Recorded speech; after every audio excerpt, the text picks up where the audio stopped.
former F1 driver, champion in 2016. He's getting into the venture business. Please welcome Nico.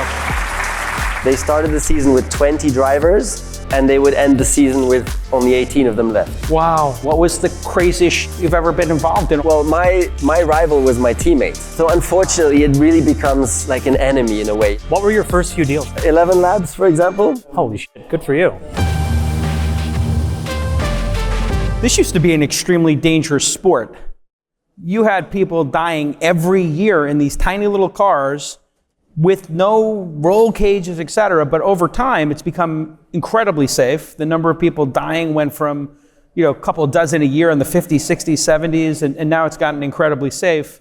How scary is it to drive in those cars, and how do you get over that fear of death? First of all, hello everybody. That's a pretty intense start to the conversation. Someone showed me good job interviewing Jake. Wow. No, world best. I got to get right to it. How are you set the mood? How are you still alive? Welcome. How are you?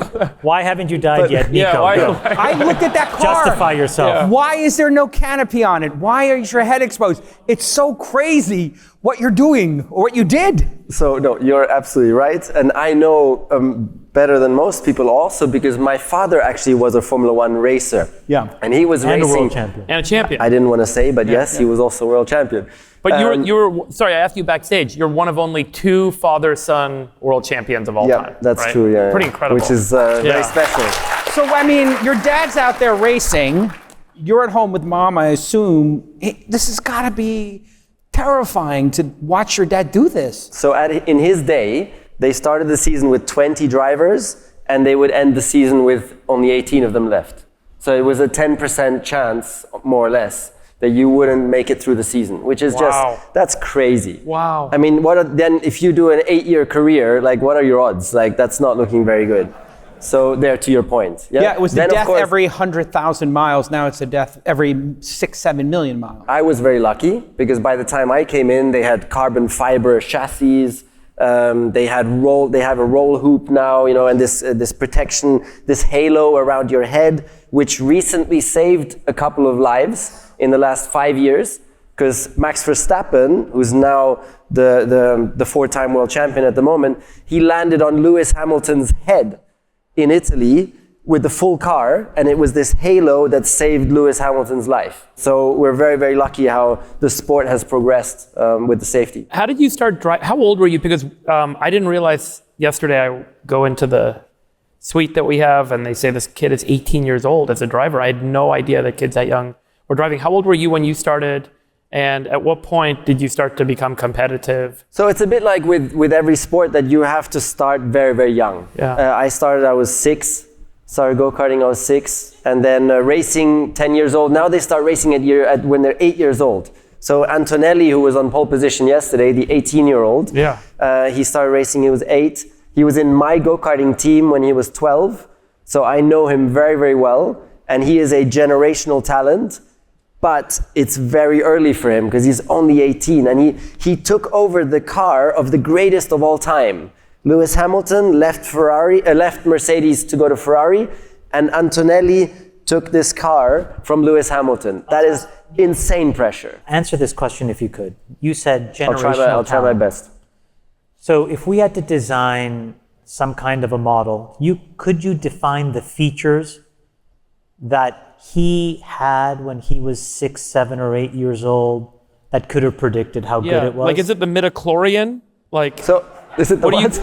Well, Anakin Skywalker was really good. I don't know, Nico, and then but they I'm tested quite the midichlorian. A specialist on Star Wars lore. Anyway. The midichlorian defined the Jedi Nico, do you Knights. think that you could design something where kids could come and take some kind of test, you look at your reflexes or your eye twitch speed or the way your brain works, and is there a pattern, do you think, that is genetically predisposes some people to just be exceptional? So we've not come to that point yet that we actually go through such tests, but I think there are a couple of things that would kind of satisfy that. And one is your speed of processing, because in a race car, you're going at 220 mile an hour, and you have so many inputs flying at you, and not only visual, also sensual, everything, and also sound. with the engine and everything. And you have to process that so rapidly. How did you train for that? I even had a computer program, which I developed just for myself, actually, where I would have all these different inputs. So audio, touch, tactile, had like a thing around here, and even then visual on the computer. And I would be catching these inputs and trying to break my record. And the faster I would go, the faster the program would go. So I was trying to develop these kind of things to train my brain to move faster and react quicker. So reaction time is the key skill set of a driver. It's one of the ones. Is it also being courageous and something with your amygdala where you don't have fear? There's that, certainly, yeah. Is it Although I would say that I am actually someone who's quite fearful. But when you're in it, you kind of also get used to things, yeah? And you start to feel quite safe in the car nowadays, because I'm not a crazy adrenaline junkie, unlike most other drivers actually out there. Like someone are they? You find that they are adrenaline junkies? Yeah, like someone like Verstappen is fearless, completely. Or even Hamilton, they're proper, quite nutcases.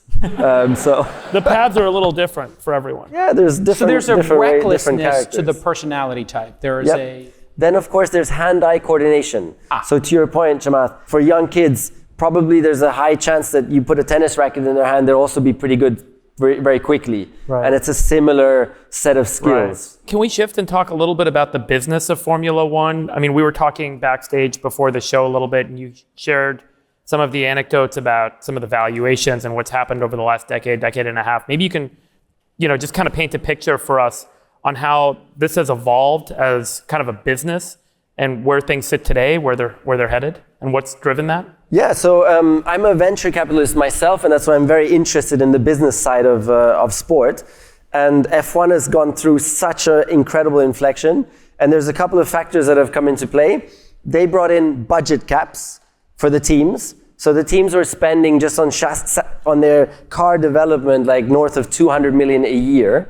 And now it's limited to 130 million a year just for the chassis itself, not excluding engine, drivers, and top personnel. $130 million just for that on how chassis. Many cars is that? Well, there's 10 teams. Yeah. No, but is the 130 two million? Cars, 2 race cars per year. Per year. But that's just the chassis. You Wow. then have the engine, which is another 70 million. You then have the top driver who takes 50 million a year. Or 100.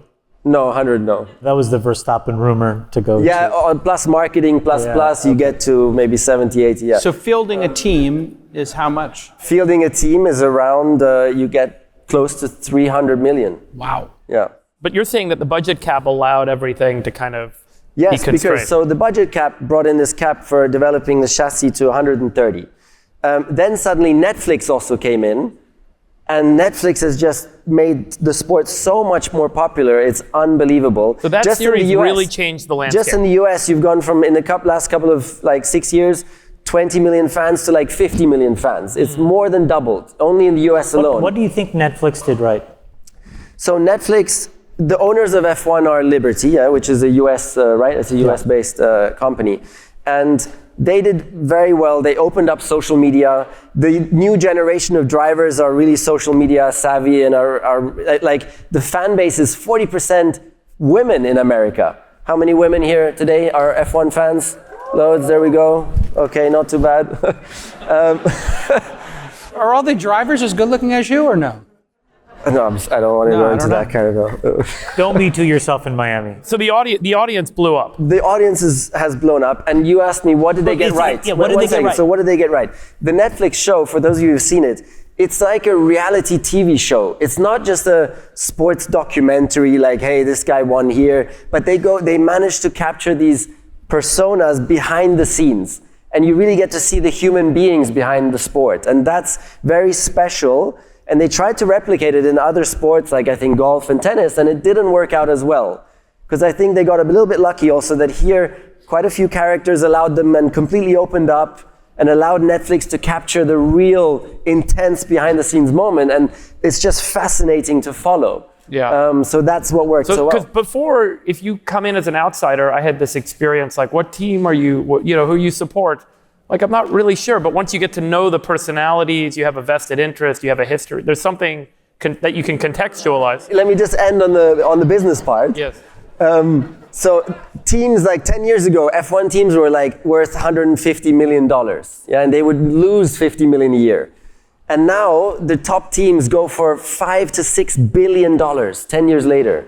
It's like eye-watering. Do you It's guys incredible. fuck with each other on when you're driving the race? You try to like, bump into each other, 100%. It's part of the game. Yeah, you have to, unfortunately. Explain, because I'm a neophyte, I don't understand it. And I see like once in a while these NASCAR guys pull over, they get out, they throw their helmets at each other.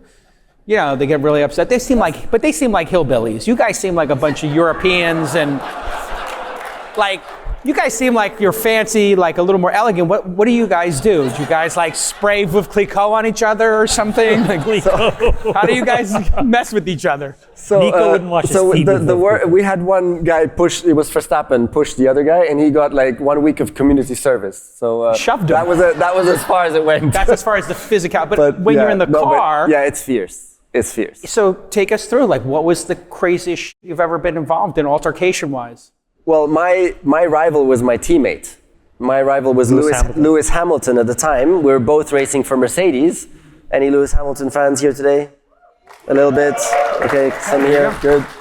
Actually, Nico, can you talk about that? In that period, he's so dominant, but the car's so dominant, and then you win. What is it like where you're teammates with your biggest competitor? Like, what is that dynamic like, that psychological dynamic? Are you friends? Are you guys friends, or? So with Lewis Hamilton, we were actually best friends when we were 14 years old. We grew up racing together in the same team, best friends. But when you get to F1, it's just so intense and so much is at stake. And if it's just the two of you racing for race wins every single time, you can't stand him. You hate him. Yeah, it goes into hating. Yeah, like real much. hate. I can see the contempt. Do you talk during the week, or you don't even really interact? No, you don't interact much. So unfortunately, it really becomes an enemy in a way, And internally, in your own team, it's a horrible dynamic. Right. Because also even the rest of the team then need to start to be neutral. They can't take any sides. So even when you win, it's not like everybody's leaning in with you. And mixed emotions. It's really a tough situation. So it's like two people in the same project who can't stand each other, Friedberg. Yet they keep working together. Yeah, Nico, I wasn't going to say it. How much of that fed your decision to retire literally days after you won the... I think that caught some people off guard. Can you just tell us what happened there? So I was in my prime and I won that championship, which for me was my dream come true. And it was extremely intense. Thank you. It was extremely... Thanks, Mom. I got one clap. Thanks, Mom. From my mom sitting in the audience. She's a very big fan. I'm just kidding. Way to go, Mom. It was extremely intense. And for me, it just felt like the right moment I had a young daughter at home. She was 1 year old, family. Just felt like the right moment. I was in one piece to your comment, it being dangerous. And I just decided rationally, I never wanted to exit on the way down. Yeah. That's something I definitely wanted to avoid. I wanted to exit at the top. And that was my moment. And I decided to pull the trigger. Has there been a good ROI for the car companies that have invested in F1, in that all this money that they spend, other than the notoriety, are they inventing things that we all use and see and interact with day to day in our own daily driving experience, or not really? So you probably will be driving an AMG at some point? I had an AMG at one point. There you go. And there is tech from the F1 team in there now. Okay. For the hybrid. So for Mercedes, yes. Is it universally hybrid true? And every car company will be benefiting. But the return on investment is also in terms of marketing. Yeah. Mercedes, there's a calculated return on investment, which is $2 billion worth for their brand annually.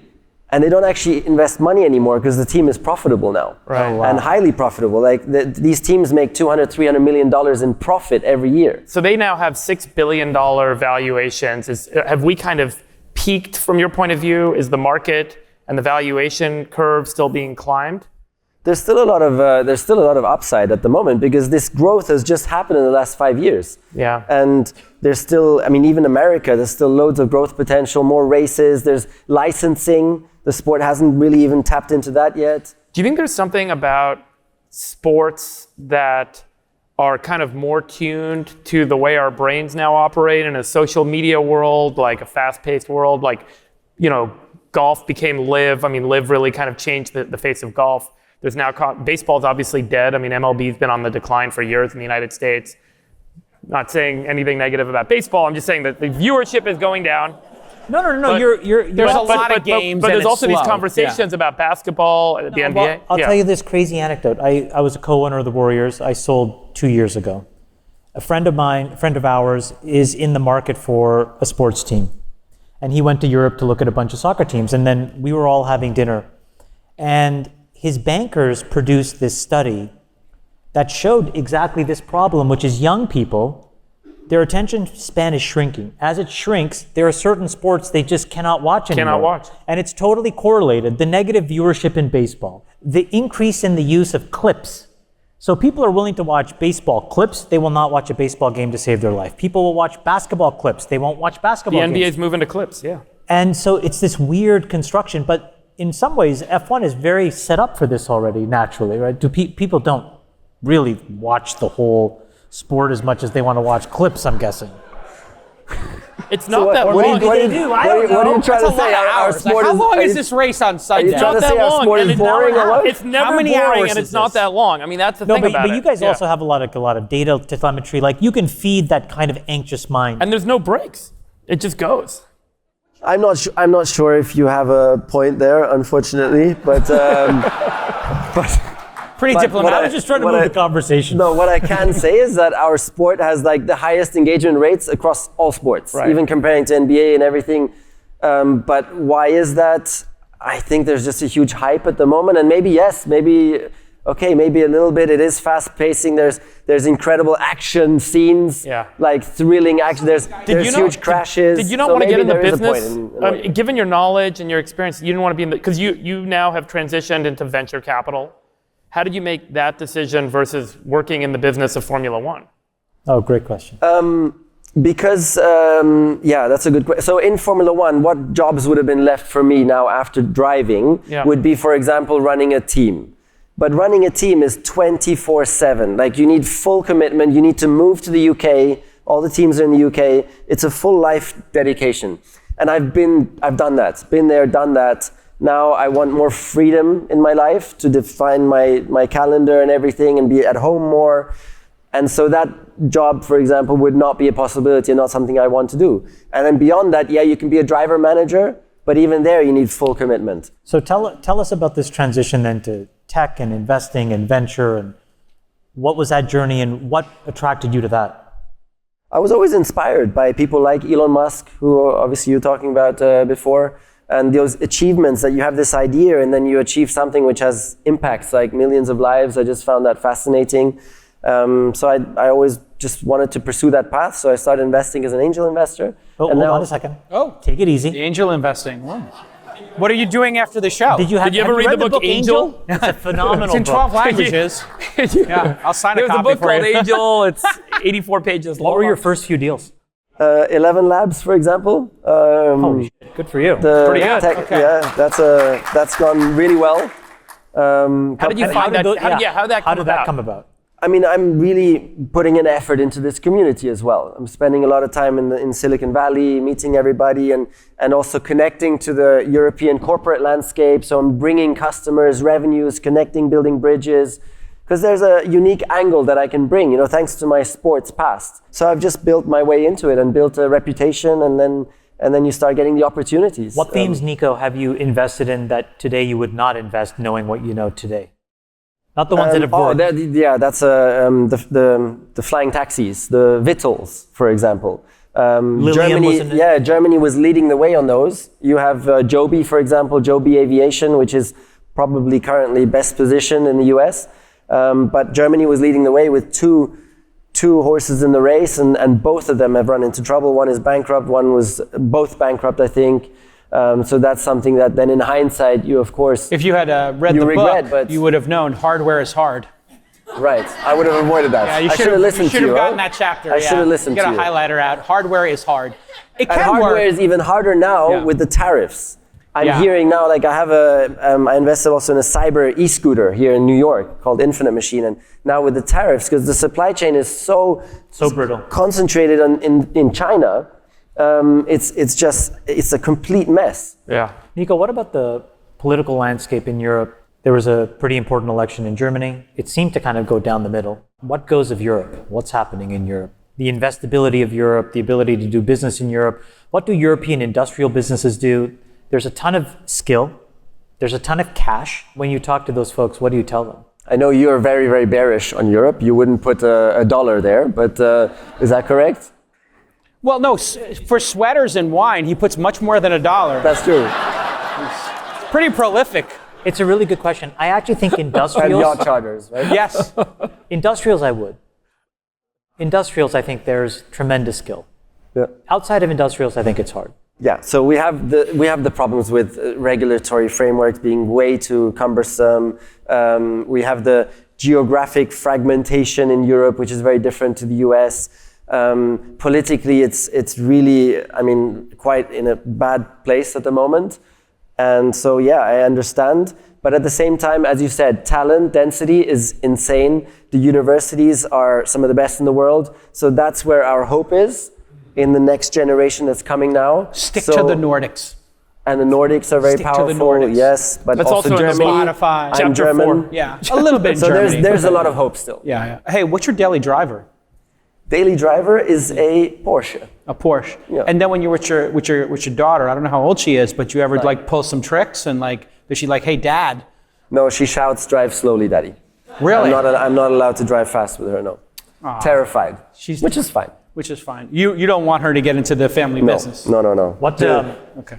What are some investments that you're really excited by? Beyond 11 Labs, there would be Applied Intuition, another one. Oh, great business. Where I'm in. That's a really, really interesting company. Yeah, it's a company that supplies software primarily to all the legacy car manufacturers that have not managed this transition to being software first, like Tesla has shown the way.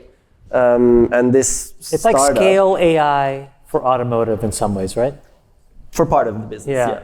Nico, you're going to fit right in. Have you learned to play poker yet? I'm a good poker player. You're a good poker player? We'll Jesus see you on Christ, Thursday. like, excuse me, hold on, Nico. Now you piqued his interest. Give it up for Nico. Thank you very much. Great seeing you. Thanks for coming out. Thanks to our new bestie, Nico Rosberg, for joining us in Miami for F1. And thanks to you, the audience, for tuning in. If you want to come to our next event, it's the All In Summit in Los Angeles. 4th year for All In Summit. Go to allin.com/events to apply. A very special thanks to our new partner, OKX, the new money app. OKX was the sponsor of the McLaren F1 team, which won the race in Miami. Thanks to Hyder and his team, an amazing partner and an amazing team. We really enjoyed spending time with you. And OKX launched their new crypto exchange here in the US. If you love All In, go check them out. And a special thanks to our friends at Circle. They're the team behind USDC. Yes, your favorite stablecoin in the world. USDC is a fully backed digital dollar, redeemable 1-for-1 for USD. It's built for speed, safety, and to scale. They just announced the Circle Payments Network. This is enterprise-grade infrastructure that bridges the gap between the digital economy and outdated financial rails. Go check out USDC for all your stablecoin needs. And special thanks to my friends, including Shane over at Polymarket, Google Cloud, Solana, and BVNK. We couldn't have done it without y'all. Thank you so much. We'll let your winners ride. Rain Man David Sack.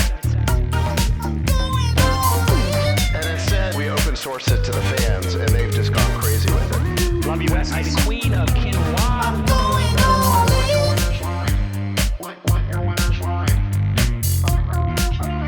Besties are back. Gold 13. That's my dog taking a notice in your driveway. Oh, man. My haberdasher will meet me at Clinton. We should all just get a room and just have one big huge orgy because they're all just useless. It's like this sexual tension that they just need to release somehow. Wet your beak. Wet your beak. We need to get merch. Besties are back. Going all in.